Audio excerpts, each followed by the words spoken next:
மாதா தொலைக்காட்சி அன்பர்களுக்கு வணக்கம்.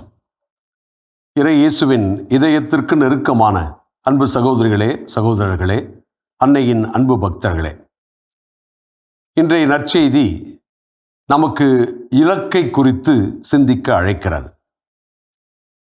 பேதுரு வாழ்க்கையிலே என்ன செய்வது என்று தெரியாமல் உயிர்ப்புக்கு பிறகு முடங்கி போன ஒரு சூழலிலே நான் மீன் பிடிக்கப் போகிறேன் என்று சொல்லி போகிறார்.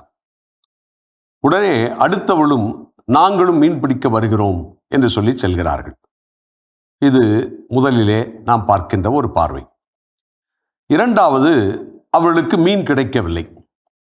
அவர்கள் இரவு முழுவதும் பகல் வருகின்ற வரை அவர்கள் மீன் பிடிக்க முயற்சி செய்கிறார்கள். மீன் ஒன்றும் கிடைக்கவில்லை. மூன்றாவது, இயேசுநாதர் அவர்களை பார்த்து கேட்கிறார். வலது பக்கமாக வீசுங்கள் என்று சொல்கிறார். வீசுகிறார்கள். மீன் நிறைய கிடைக்கிறது. இது மூன்றாவதாக நாம் பார்க்கிறோம். இந்த மூன்று முக்கியமான நிலைகளை நாம் சிந்தித்து பார்க்கின்ற போது, முதலிலே இவர்கள் என்ன செய்ய வேண்டும் என்று புரியாத ஒரு சூழலுக்கு தள்ளப்படுகிறார்கள். சிறப்பாக மீன் பிடித்து கொண்டிருந்தவர்கள், அதுவே தொழிலாக கொண்டிருந்தவர்கள், வாழ்க்கையாக கொண்டிருந்தவர்கள், அதிலே மிக வெற்றி பெற்றவர்கள் என்று கூட வைத்துக் கொள்ளலாம். இயேசுவை அவர்களை அழைப்பதற்கு முன்பு இதுதான் உண்மை. அப்படி என்றால் ஒரு கைவந்த கலை, பிறப்பிலிருந்தே அவர்கள் மேற்கொண்ட ஒரு கலை, அந்த கலையை மறுபடியும் போய் அவர்கள் தேடுகின்ற போது அது அவர்களுக்கு விளங்கவில்லை. அவர்கள் அதிலே வெற்றி பெற முடியவில்லை. ஒரு இலக்கு என்பதை மனதிலே வைத்து கொண்டால், அந்த இலக்கை நாம் சரிவர நிறைவேற்ற வேண்டும் என்ற தெளிவில்லை என்றால் நமக்கு வெற்றி கிடைக்காது. இவர்களுக்கு மீன் பிடிப்பதா, இயேசுவை பின்பற்றுவதா, உயிர்ப்பை நம்புவதா, நம்பாமல் இருப்பதா என்ற இந்த குழப்பத்தில் அவர்கள் எடுத்த முடிவில் அவர்கள் வெற்றி பெற முடியவில்லை. இரண்டாவது கட்டம், இயேசு வருகிறார், வலது பக்கத்தில் வீசுங்கள் என்று சொல்கிறார். வீசுகிறார்கள். உடனே அவர்களுக்கு மீன் கிடைக்கிறது. இரண்டாவது நாம் என்ன பார்க்கிறோம்?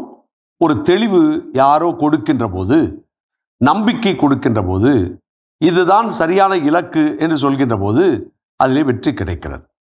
அவர்களுக்கு இதுவரை ஏதோ ஒன்று தொலைத்த ஒன்று எண்ணத்தோடு அவர்கள் தேடிய போது கிடைக்கவில்லை.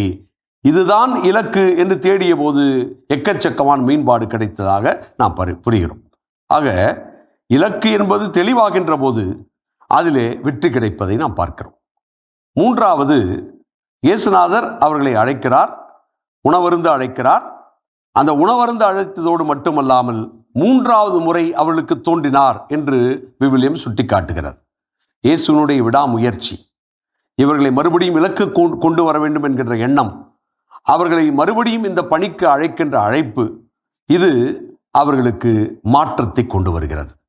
எனவே நாம் என்ன புரிந்து கொள்கிறோம் இன்றைய நற்செய்தியின் வழியாக என்று சொல்லி சொன்னால், எப்பொழுதும் நாம் எடுக்கின்ற நல்ல முடிவுகள், நல்ல இலக்குகள், நல்ல லட்சியங்கள் நமக்கு தெளிவை தர வேண்டும்.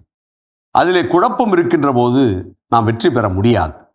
நாம் அதிலே தோற்று போவோம், அல்லது அதிலிருந்து தாண்டி போவோம். அதிலே தோல்வியை சந்திக்கின்ற போது வாழ்க்கை இழக்கக்கூடிய வாய்ப்பும் இருக்கிறது. அந்த ஒரு தெளிவான நோக்கம், இலக்கு எனக்கு இருக்கிறதா என்ற கேள்வி எப்பொழுதும் எழுப்பிக்கொண்டே இருக்க வேண்டும்.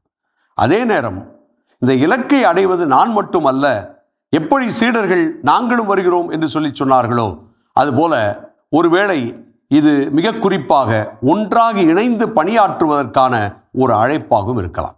இலக்கை தானே அடைய முடியாது, பலரோடு இணைந்துதான் அடைய முடியும். எல்லோரோடும் இணைந்து பணியாற்றுவது என்பது இலக்கை அடைவதற்கான வழி என்பதையும் நமக்கு சுட்டி காட்டுகிறது. அதே போன்று விடாமுயற்சியோடு அந்த இலக்கை நோக்கிய பயணம், தெளிவோடு கூடிய பயணம்தான் வெற்றியை தரும். அதுதான் இயேசு நமக்கு அறிவுறுத்துகிறார். எனவே நம்முடைய இலக்கு என்ன? யாரோடு சேர்ந்து இலக்கை தேடுகிறோம்?